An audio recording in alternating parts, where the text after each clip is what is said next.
La tarde se desmoronaba sobre Quito con ese color naranja que solo existe en las alturas, cuando la ciudad está tan cerca del cielo que parece que va a caerse hacia arriba.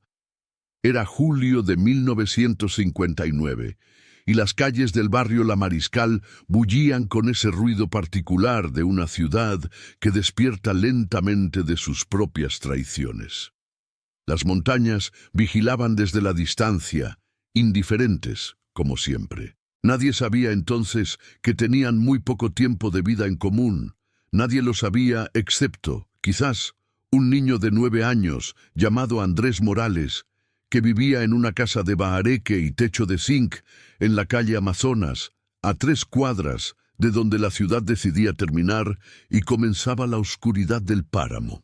Esto no es una historia de fantasmas ordinarios, ni de apariciones que vienen a resolver misterios olvidados. Es la historia de lo que sucede cuando el tiempo se dobla sobre sí mismo, cuando el futuro y el presente chocan en una habitación pequeña, caliente y sofocante, y nadie está preparado para lo que ello significa. Es la historia de una madre que escuchó a su hijo hablar con su propia voz envejecida, y de cómo eso fue solo el principio de un horror mucho más profundo y real que cualquier cosa que podríamos imaginar desde aquí, desde este lado del tiempo. Si estás mirando esto, te pido que te suscribas al canal para no perderte lo que pasó después.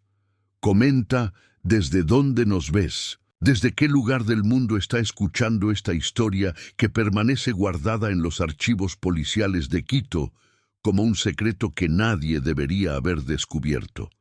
Ahora sí, déjame contarte todo desde el principio.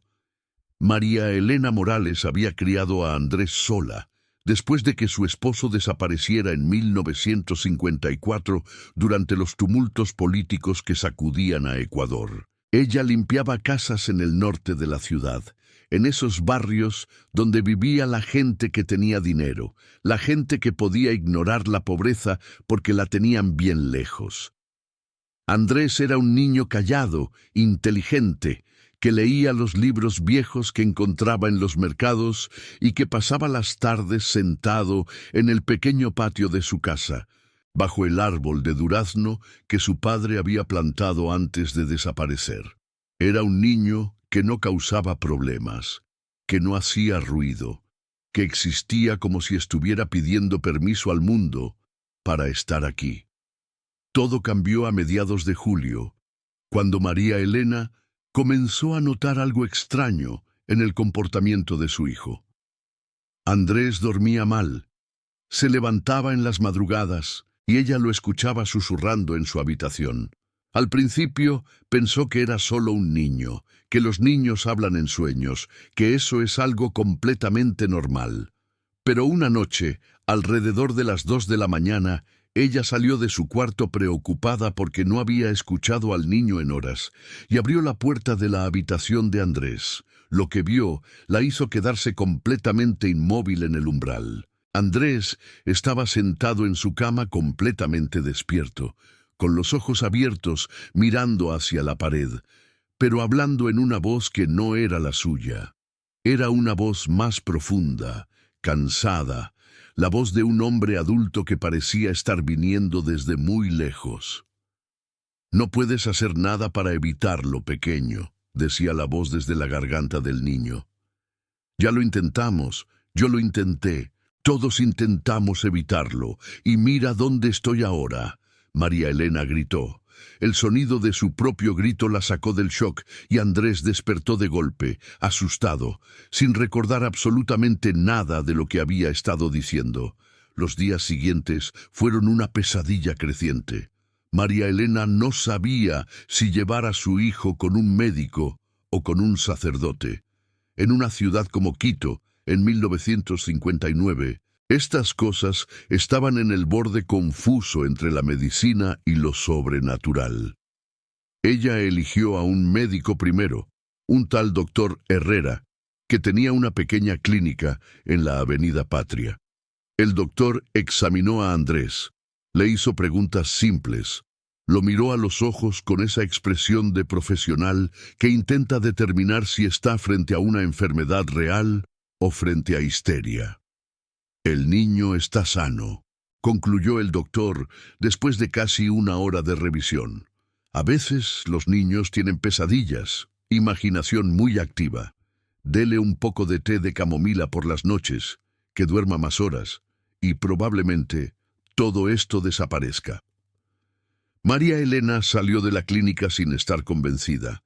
Ella conocía a su hijo. Andrés no era un niño de imaginación desbordante. Andrés era tranquilo, casi demasiado tranquilo para su edad, como si ya conociera el mundo y sus decepciones. Una semana después, las voces regresaron, pero esta vez fue diferente. Esta vez Andrés estaba consciente. María Elena estaba preparando la cena cuando escuchó que su hijo la llamaba desde la sala. Lo encontró sentado en el piso, con la espalda contra la pared y los ojos llenos de lágrimas. «Mamá», dijo con su voz normal, con su voz de niño. «Hay alguien aquí conmigo, alguien que habla y me dice cosas. Es... mamá. Creo que es mi voz, pero no es mi voz. Es como si fuera yo cuando sea grande». María Elena se sentó junto a su hijo y lo abrazó. Él temblaba. «¿Qué te dice?», preguntó ella, intentando mantener la calma, intentando sonar como una madre que entiende, aunque en realidad su mente estaba corriendo en 100 direcciones diferentes. «Me dice que voy a ser ingeniero», respondió Andrés. «Me dice que voy a vivir en la capital, que voy a casarme, que voy a tener 2 hijos. Me dice todo sobre mi vida, mamá, y luego me dice otras cosas, cosas que no quiero saber». Aquí fue donde María Elena cometió su error.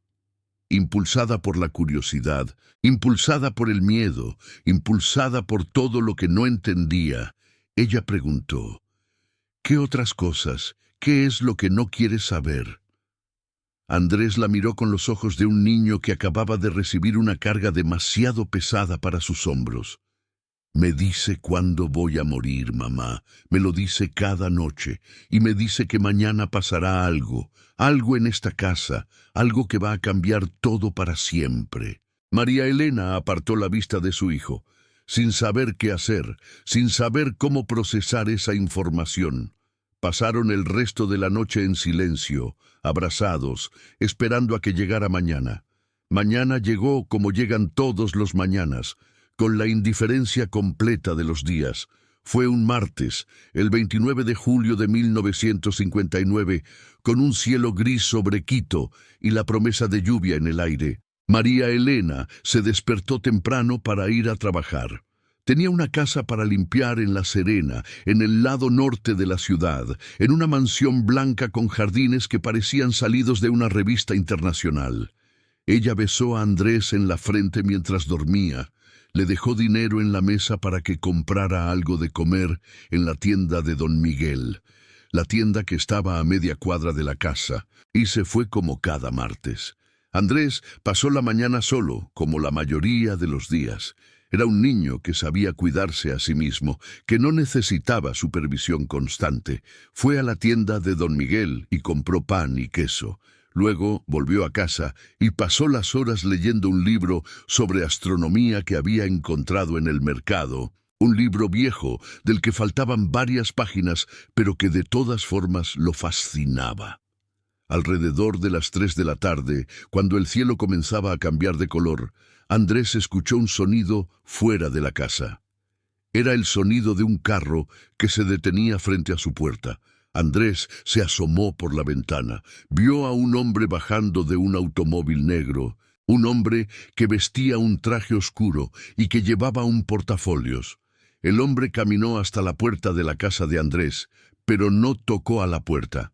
En lugar de eso, se quedó mirando la casa, mirando la ventana donde Andrés estaba escondido. Durante varios segundos, los dos se miraron a través del vidrio sucio. Luego, el hombre se dio la vuelta y regresó al carro. Pero antes de entrar al automóvil, se detuvo, levantó la vista hacia donde estaba Andrés y levantó la mano en un gesto que podría haber sido un saludo o una advertencia o ambas cosas. El carro se fue. Andrés se quedó mirando la calle vacía. Sabía, de una manera que no podía explicar completamente, quién era ese hombre. Era él. Era su versión adulta, la versión del futuro que lo había estado visitando en las noches. Corrió a la cocina, tomó un vaso de agua con manos temblorosas y regresó a la ventana.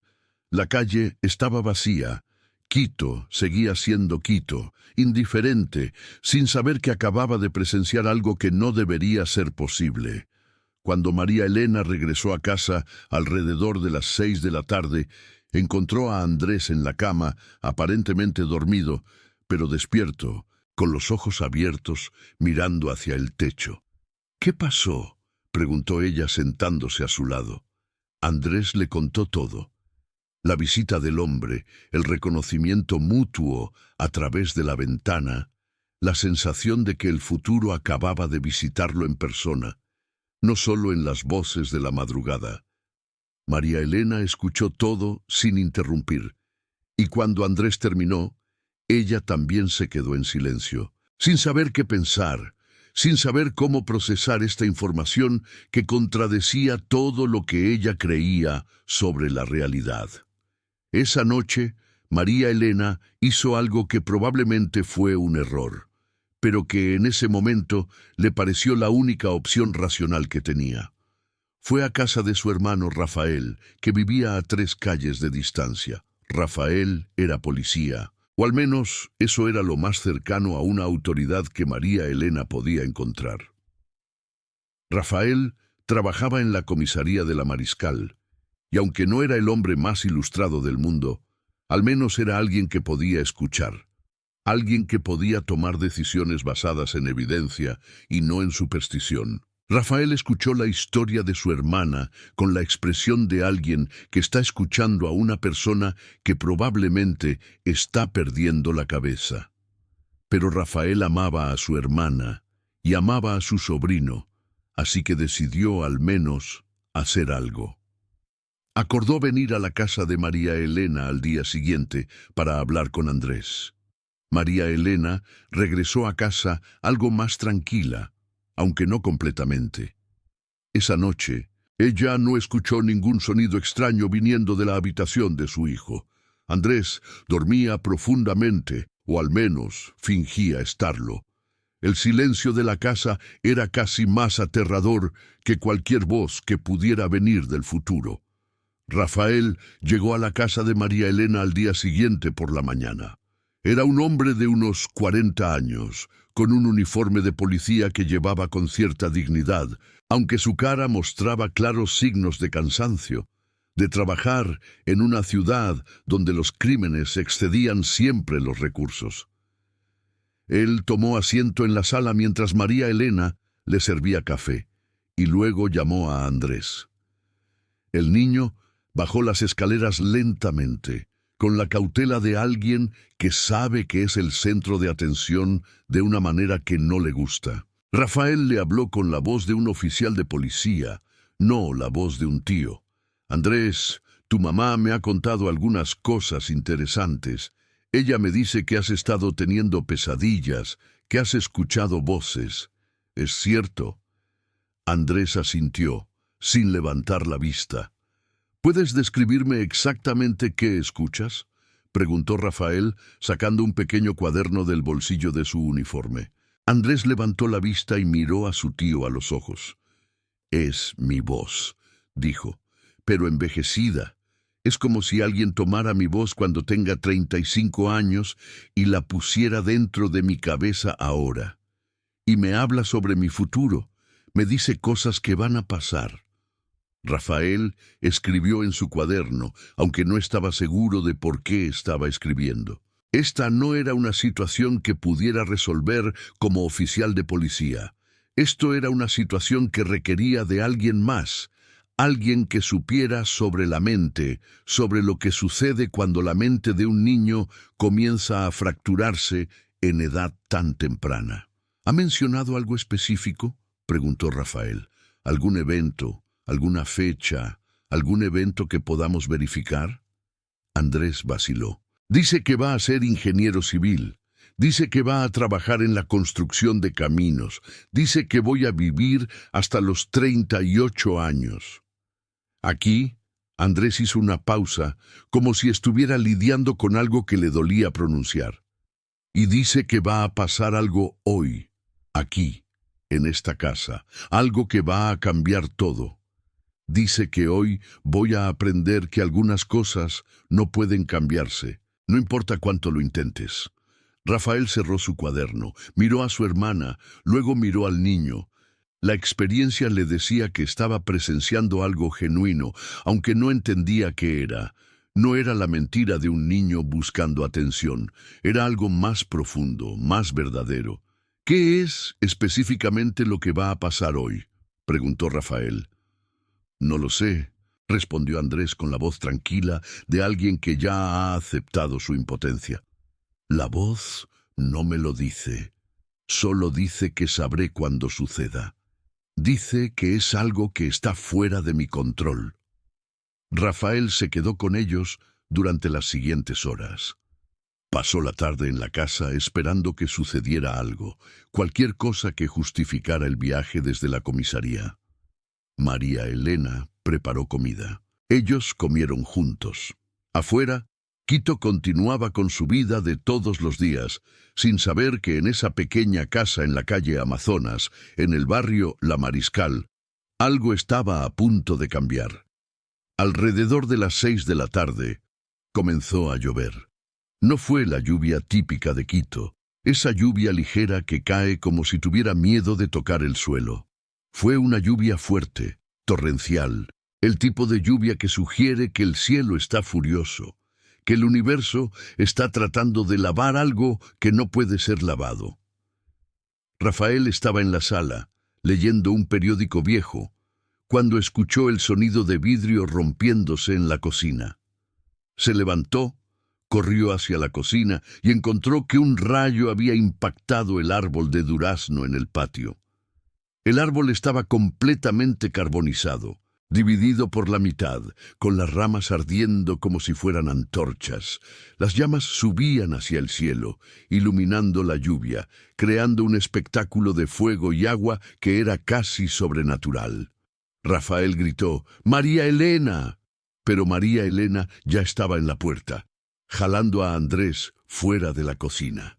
El fuego comenzó a propagarse desde el árbol hacia la casa, hacia la cerca de madera que rodeaba el patio, hacia la estructura antigua de Bahareque, que no tenía defensa alguna contra el fuego. «¡Tenemos que salir!», gritó Rafael, pero mientras corría hacia la puerta frontal, ella se detuvo. Se dio la vuelta y vio que Andrés estaba de pie en la mitad de la sala, mirando calmamente el fuego que se aproximaba a través de la ventana. El niño se veía completamente tranquilo, casi resignado. «Andrés, vámonos», gritó María Elena, jalando a su hijo. Pero Andrés se resistió. «Ya lo vi», dijo con una voz que no era completamente la suya.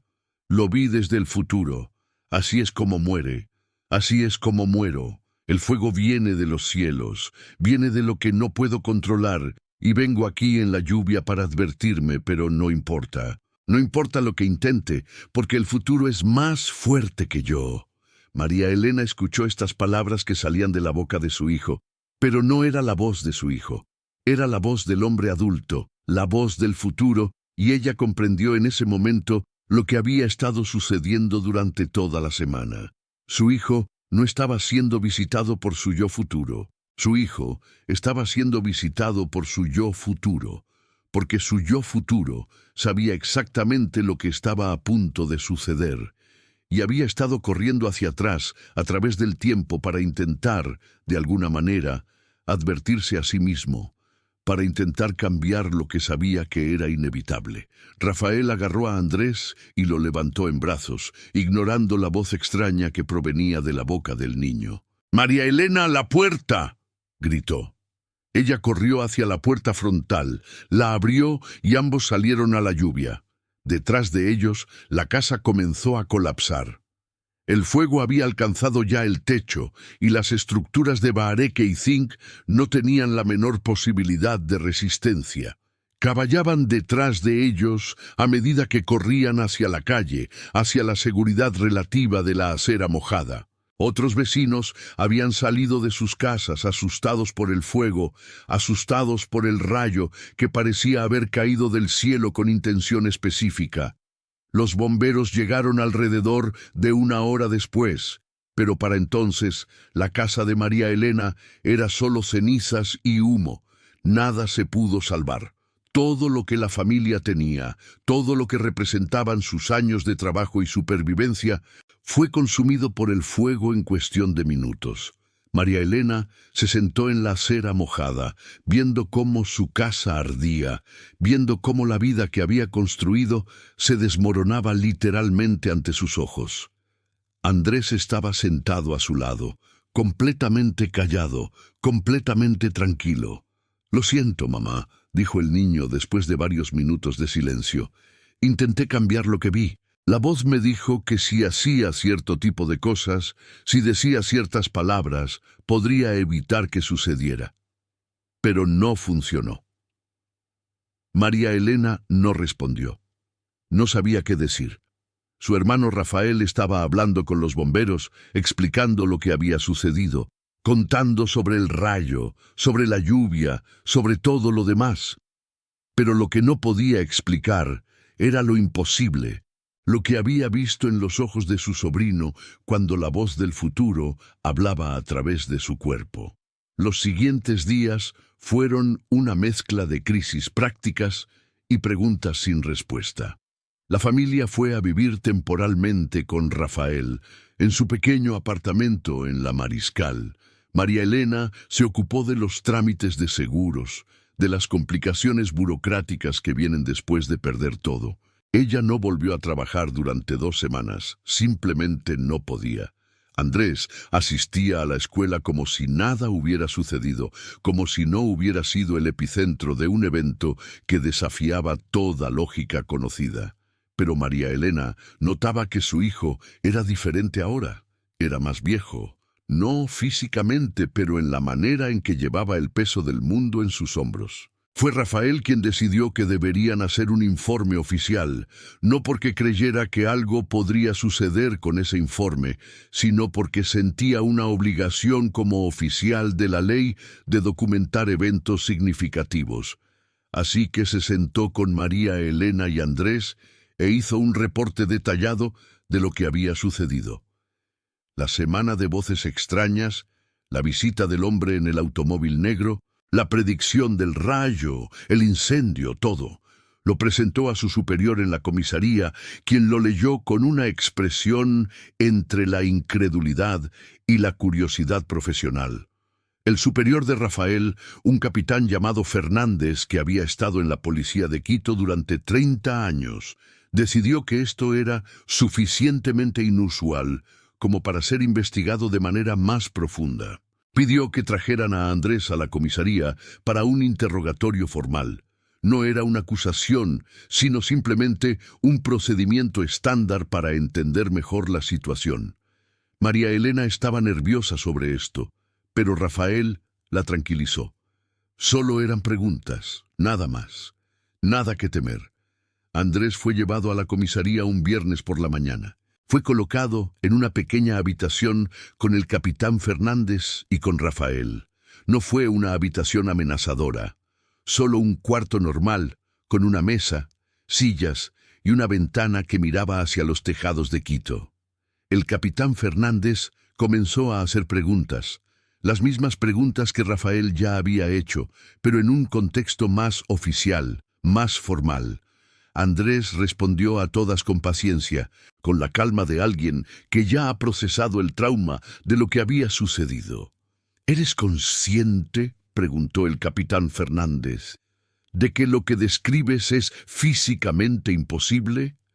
¿Que la comunicación a través del tiempo, tal como la describes, no es posible según nuestra comprensión actual de la física y la realidad? Andrés asintió. Sí, señor. Yo también sé que es imposible, pero sucedió de todas formas. El capitán Fernández se recostó en su silla, estudiando al niño frente a él. ¿Sigue escuchando la voz?, preguntó. ¿Sigue en contacto con su yo futuro? No, respondió Andrés. Después del incendio, dejó de hablar. Creo que ya dijo todo lo que necesitaba decir. El capitán Fernández y Rafael intercambiaron una mirada. Ambos comprendían que estaban investigando algo que no podía ser explicado, algo que no encajaba en las categorías que se les había enseñado a reconocer como oficiales de la ley. A los pocos días se corrió la noticia en Quito. No fue a través de la policía, sino a través de los vecinos, a través de la gente que había visto el fuego, que había escuchado las historias, que no podía mantener el secreto. Los periódicos locales se interesaron, aunque de manera limitada. En 1959, las historias sobre fenómenos paranormales o imposibles no eran tratadas como noticias legítimas, sino como curiosidades humanas. Historias raras que la gente disfrutaba leer en la sección de entretenimiento. Pero entre los intelectuales de Quito, entre la gente que se preocupaba por las cosas inusuales y las posibilidades extraordinarias, la historia de Andrés Morales comenzó a circular como un rumor, como una leyenda, como algo que había sucedido, pero que nadie quería admitir completamente que era verdadero. María Elena y Andrés encontraron un nuevo lugar para vivir, un apartamento pequeño en el mismo barrio, no lejos de donde había estado su casa anterior.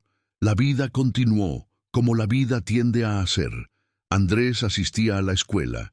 María Elena volvió a trabajar como limpiadora. Los meses pasaron, los años pasaron, y lentamente la historia de Andrés Morales y el incendio que fue predicho por su yo futuro comenzó a desaparecer en la memoria colectiva de la ciudad.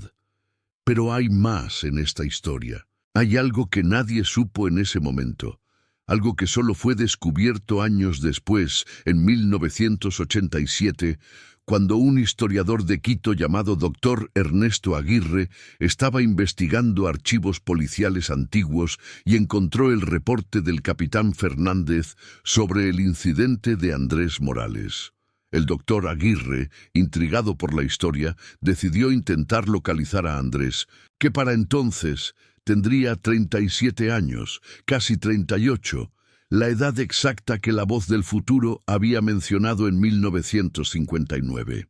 El doctor Aguirre logró rastrear a Andrés a través de registros de la universidad, encontrando que efectivamente se había convertido en ingeniero civil. Andrés estaba trabajando en la construcción de carreteras en el sur de Ecuador, exactamente como la voz había predicho 30 años antes. El doctor Aguirre viajó al lugar donde Andrés estaba trabajando y pidió una reunión. Andrés, ahora un hombre adulto con canas prematuras y los ojos de alguien que ha visto más de lo que debería, accedió a hablar. La conversación entre el doctor Aguirre y Andrés fue documentada en las notas privadas del historiador. Notas que no fueron publicadas en su momento, pero que fueron descubiertas después de su muerte en 1995. En esas notas, Andrés confirmó todo lo que se había reportado en 1959, pero también reveló algo más, algo que había mantenido en secreto durante todos esos años. Él dijo que la voz del futuro nunca había dejado de hablar completamente después del incendio. La voz había regresado años después, cuando Andrés tenía 22 años, cuando estaba en la universidad estudiando ingeniería civil.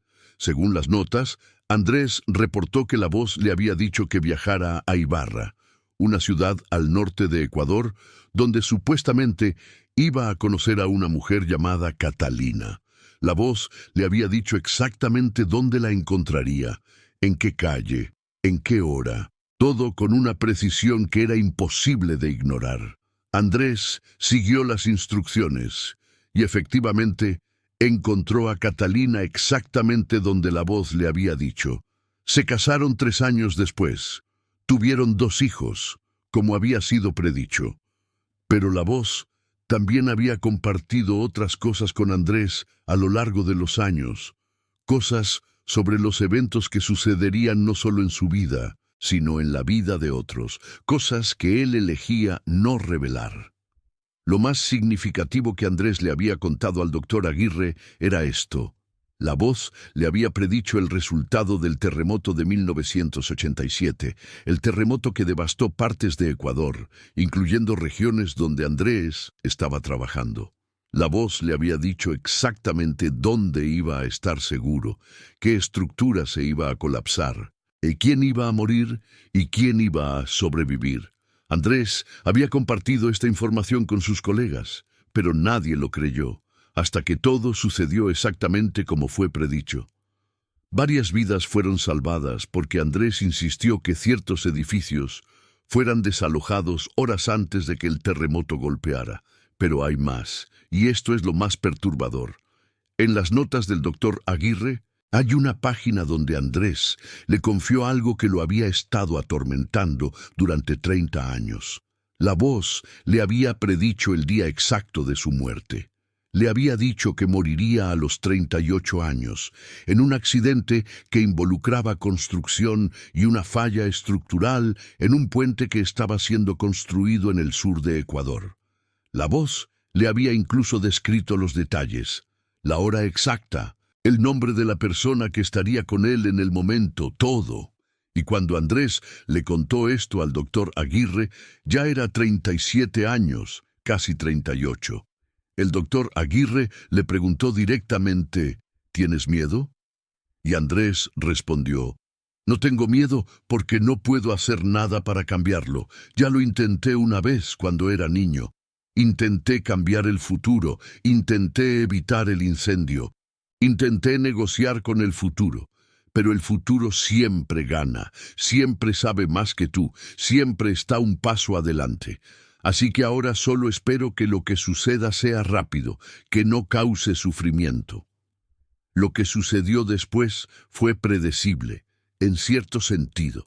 3 meses después de que el doctor Aguirre terminara su investigación, después de que regresara a Quito y documentara todas sus notas, Andrés Morales murió exactamente como la voz le había predicho 30 años antes. Estaba supervisando la construcción de un puente en la provincia de Azogues cuando una sección defectuosa del acero colapsó. Cayó más de 30 metros. Murió en el acto. Tenía 38 años. Las notas del doctor Aguirre fueron descubiertas por su hija después de su muerte, 10 años después de la muerte de Andrés. Su hija, investigadora de la Universidad Central del Ecuador, decidió que la historia era suficientemente significativa como para ser documentada y preservada en los archivos de la universidad. Las notas no fueron ampliamente publicadas, pero sí fueron accesibles para investigadores y estudiosos interesados. En los últimos años, la historia de Andrés Morales ha comenzado a resurgir en círculos de personas interesadas en lo paranormal, en anomalías temporales, en los casos sin explicación que pueblan la historia de América Latina. Lo que hace esta historia particularmente perturbadora no es simplemente que un niño haya sido visitado por su yo futuro, es que la visita fue completamente real, completamente verificable, completamente inconsistente con cualquier cosa que entendemos sobre cómo funciona la realidad. Fue un evento que desafió no solo la física conocida, sino también la idea misma de que el futuro y el presente están separados, que el tiempo fluye en una sola dirección. En el caso de Andrés Morales, el futuro vino hacia atrás, entró en el cuerpo de un niño y advirtió al presente de lo que estaba a punto de suceder, sin poder hacer absolutamente nada para evitarlo. La pregunta que permanece, la pregunta que ha perseguido a los estudiosos que han investigado este caso, es esta.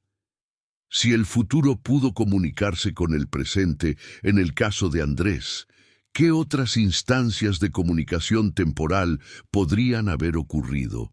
¿Cuántas personas en Quito o en toda América Latina Han sido visitadas por sus yo futuros, pero nunca han hablado sobre ello, nunca han reportado a la policía, nunca han documentado la experiencia.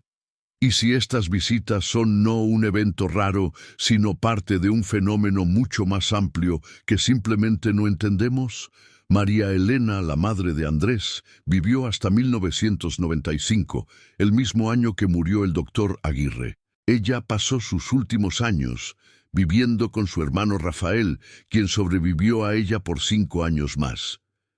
Rafael murió en el año 2000, llevándose consigo las memorias directas de esa semana de julio en 1959, cuando el tiempo se dobló, cuando el futuro visitó el presente, cuando una casa fue destruida por fuego predicho y nadie supo completamente cómo explicar lo que había sucedido.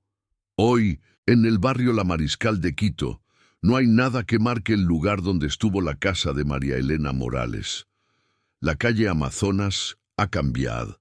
La ciudad ha crecido alrededor de ella, y la mayoría de las personas que caminan por esa cuadra no saben nada sobre el evento que sucedió allí hace más de 60 años. Pero el archivo policial permanece, las notas del doctor Aguirre permanecen, y la historia permanece como prueba de que hay cosas en nuestro mundo que simplemente no pueden ser explicadas, cosas que nos desafían a repensar completamente nuestra comprensión de la realidad. La historia de Andrés Morales es la historia de un niño que fue visitado por su futuro, que fue advertido de un incendio que no pudo evitar y que pasó el resto de su vida viviendo una vida que ya conocía su final. Es la historia de cómo el destino, una vez que ha hablado, no puede ser negociado o cambiado, no importa cuánto lo intentes. Es la historia que permanece, inexplicable, real y completamente, totalmente verdadera.